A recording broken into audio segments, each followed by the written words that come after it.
رسول پاک کا وصال ہوا نا، حضرت بلال نے منہ سے لفظ ہی کوئی نہیں ادا کیا.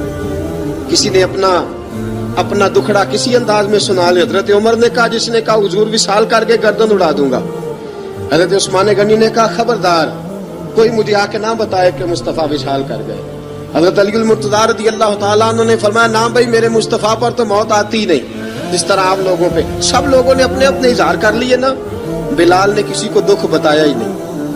ایک کونے میں بیٹھ کے نا حضرت بلال اکیلے آنسو بہاتے رہے، کسی کو بتایا ہی نہیں، اکیلے روئے. ایک شخص کہنے لگا، یار بلال بولتا نہیں. کہا نہ بلاؤ اسے.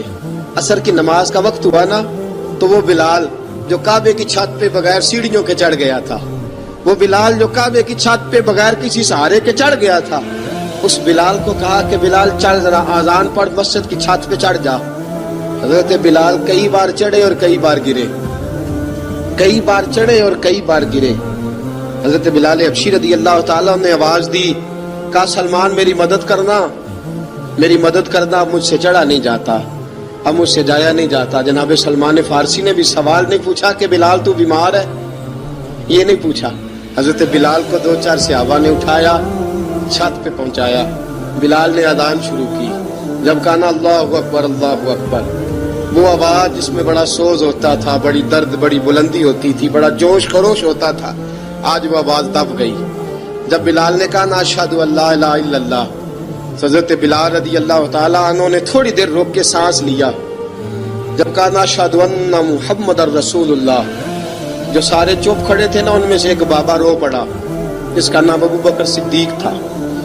جب حضرت ابو بکر صدیق کی آنکھ میں آنسو آیا تو حضرت بلال چھت کے اوپر زمین پہ گرے، زمین پہ گرے اور کہا ابو بکر یہ ڈیوٹی کسی اور کی لگا دے، یہ ڈیوٹی کسی اور کی لگا دے، اب میری روح اجازت نہیں دیتی، مصطفیٰ کریم کے بعد مجھ سے اذان نہیں پڑھی جائے گی. آپ نے واقعہ سن رکھا ہے کہ ایک بار صحابہ نے بلایا، دوبارہ آئے، حضور خواب میں ملے. کہا بلال تو آتا کیوں نہیں؟